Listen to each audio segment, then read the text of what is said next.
Had a little fun yesterday with making fun of the McDonald's CEO eating a hamburger like a freaking soulless robot.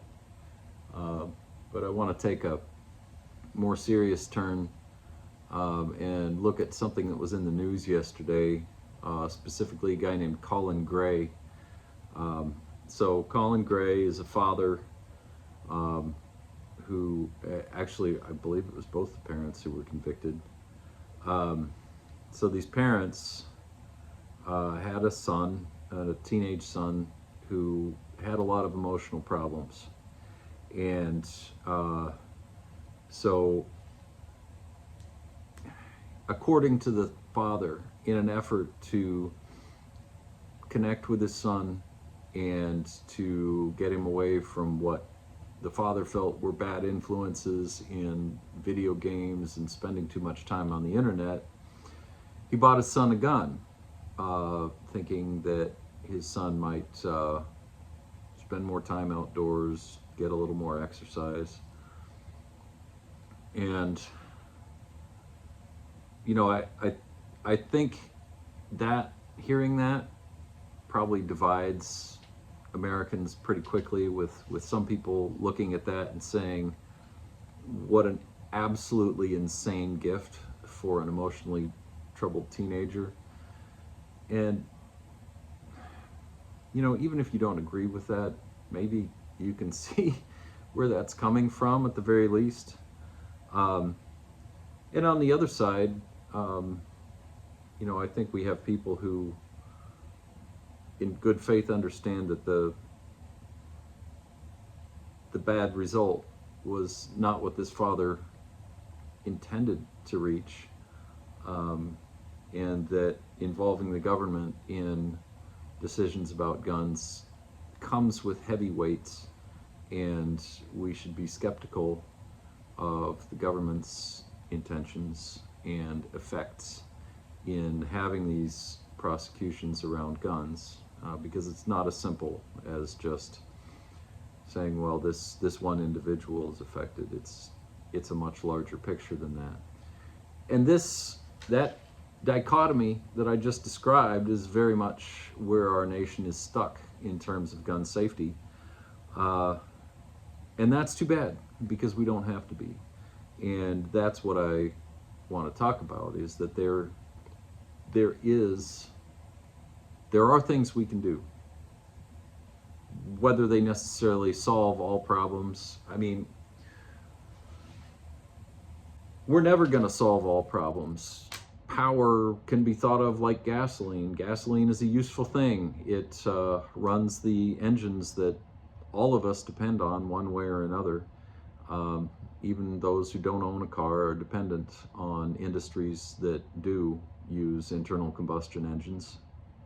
And at least for the time being, we're all going to be using those engines and dependent on them.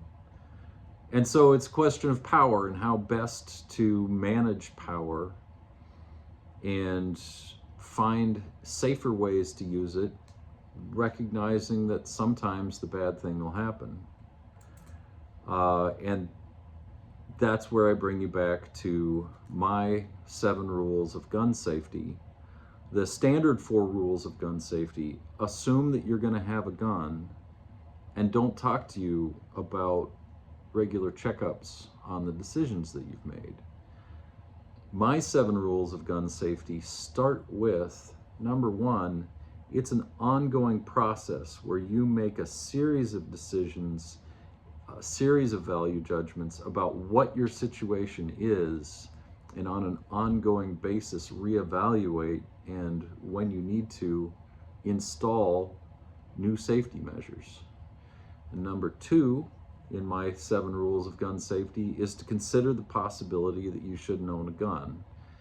And this Colin Gray situation is a good opportunity for me to point out that if there's a child in your home who has a gun or has access to a gun, that's your responsibility as well. If you have a gun, if your child has a gun, you have a gun.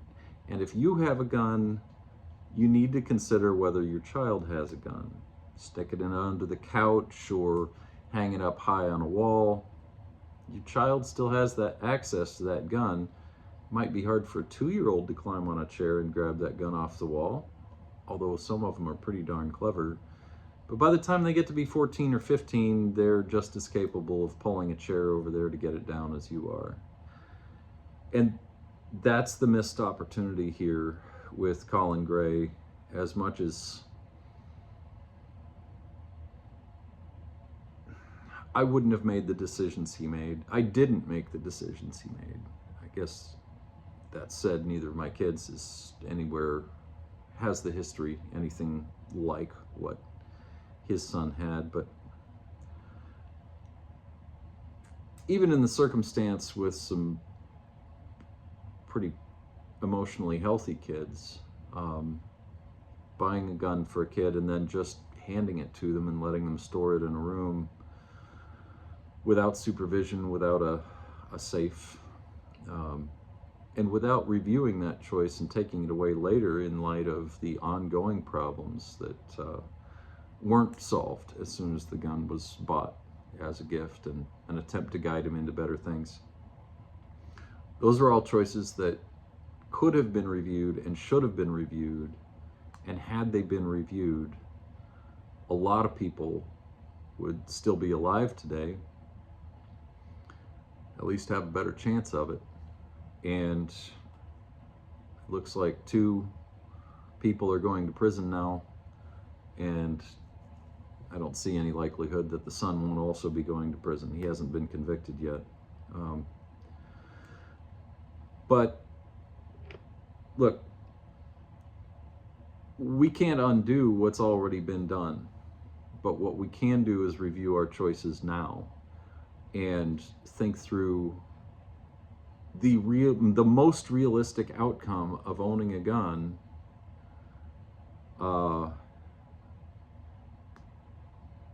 Is that it inherently creates danger. And I misphrased that a second ago. The people most likely to be hurt by a gun that you own are people you don't want to hurt. And that balance of safety is something that has to be seriously considered. And you can build these safety mechanisms in, and that's where Colin Gray fell apart. He's in prison. You can say the government is overreaching, and I don't think we need to have an argument about that. I think what we can do is say that there's no good reason not to review your safety choices on an ongoing basis, and to decide from time to time whether or not you and the people in your family should have access to a gun. You can temporarily or permanently decide not to have a gun for a while. If Colin Gray had followed that advice, he probably wouldn't be locked up today. His son might not be locked up today. We can imagine a better future where the Gray family spent a little more time with doctors and counselors, and less time with jailers and lawyers. It's too late for them, but it's not too late for all the rest of us. So let's take the chance and think it through.